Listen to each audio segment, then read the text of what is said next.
సాగు మధ్య ఆ అలల మధ్య చనిపోవాలి. వేరే సహాయం లేని దేన స్థితిలో ఆ పిల్లలు, ఆ 12 మంది శిష్యులు దేవుని చేత పిలువబడ్డాడే, కానీ తుఫానులో చిక్కుకున్నారు. మనం దేవుని నమ్ముకుంటే ఎందుకు వస్తాయి కష్టాలు, దేవుని నమ్ముకుంటే ఎందుకు వస్తాయి శ్రమలు, దేవుని నమ్ముకుంటే ఎందుకు వస్తాయి బాధలు, దేవుని నమ్ముకుంటే ఎందుకు మాకు అనారోగ్యాలు. వీళ్ళు పిలువబడ్డాడే కదా, వీళ్ళు నన్ను వెంబడించండి పేతురు వీళ్ళందరిని అడిగితే ఉన్న పాటున మొత్తం వదులుకొని సేవకు వచ్చినట్టే కదా 12 మంది. వాళ్ళు ఏర్పాటు చేయబడ్డాడు కదా, వాడు దేవుని ప్రేమను, దేవుని యొక్క పిలుపును అందుకున్నాడు కదా, దేవుని ఏర్పాట్లు కలిగినాడు కదా, వాడు దేవుడే పక్కన తిప్పుకుంటున్నాడు కదా. తుఫాను రాలేదా? వచ్చాయి. ఎంత వచ్చింది తుఫాను? మరణ ఛాయలో తెలియనంత తుఫాను వచ్చింది. చిన్న చిన్న కడుపు నొప్పికి దేవుడు మాకేం చేస్తున్నాడు అంటాం. ఏర్పాటు ఉన్నోడికే తప్పలేదు కష్టం, ఏర్పాటు ఉన్నోడికి మరణపు అంచులు తప్పలేదు. ఏర్పాటులో ఉన్నోడే చుట్టబడ్డాడు. మామూలు వాళ్ళందరూ ఇళ్లలో ఉన్నారు,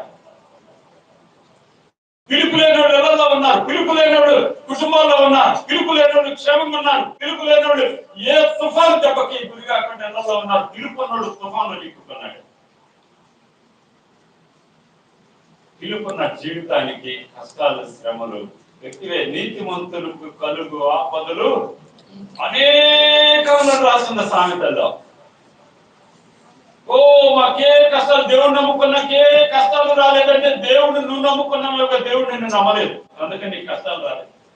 కష్టాలు రాని విశ్వాసి దేవుడు నీతో లేడని చెప్తాను నేను.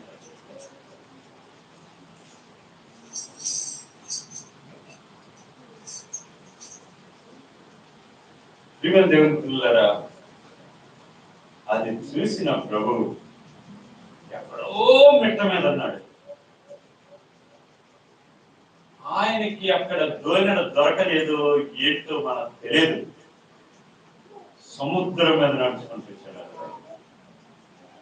తన పిల్లలు ఎక్కడ చిక్కుకున్నారో ఆయనకి తెలుసు.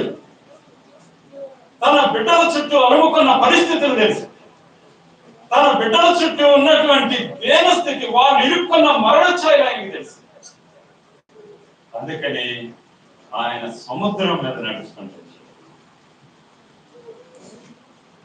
దేవుని పిల్లలారా, నేను ఒక మాట చెప్తాను. ప్రభు ఒడ్డు మీదండి తుఫాను ఆగిపోదు, నా పిల్లలు అక్కడ ఉన్నారు అని చెప్తే ఆగితా లేదా? ఆపాడా? చెప్పొచ్చా లేదా? చెప్పాడా? చెప్పలా. పాఠం నేర్పే తుఫాను. ఏ నేర్పే తుఫాను? పాఠాలు నేర్పే తుఫాను. ఈ తుఫాను నిన్ను ధైర్యపరిచే తుఫాను.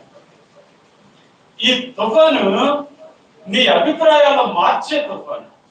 ఏంటో అభిప్రాయం? ఆ రాజుగారు కనుక చేస్తే మేము మంత్రులు అవుతాం అనుకున్నారు. ఆ రాజు కంటే ఈ రాజు ఎంత ఉన్నతలో చూపెట్టడానికి వచ్చిన తుఫాను అది. ఆ రాజు చెయ్యలేంది ఈ రాజు చేయగలడు అని చెప్పడానికి వచ్చిన తుఫాను. ఆ రాజరికం భూసంబంధమైందే, ఈ రాజరికానికి ఏది అడ్డు నిలవదని చెప్పిన తుఫాను అది. ఈ తుఫాను ఏ తుఫాను అని అంటే దేవుణ్ణి ప్రత్యక్షపరిచిన తుఫాను అది.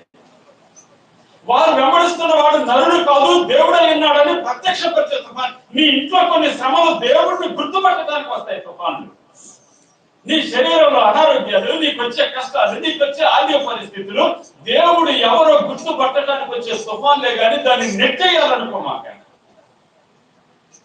అది రాకపోతే నీ ప్రభు ఎవరో నీకు అర్థం కాదు. తుఫాను తీసేసేవాడు దేవుడు కాదు, తుఫానులో నీ దగ్గరికి వచ్చేవాడు దేవుడు. తుఫాను తీసేస్తే నీకేమనుభవం ఉంది? తుఫాను మధ్యలో ఆయన వస్తే ఎవరు నమ్మదగిన వాడు కాదు, ఈయనే ఆదుకునేవాడు అని నీకు అర్థం ఉంది. అందుకని తుఫాను రావాలి.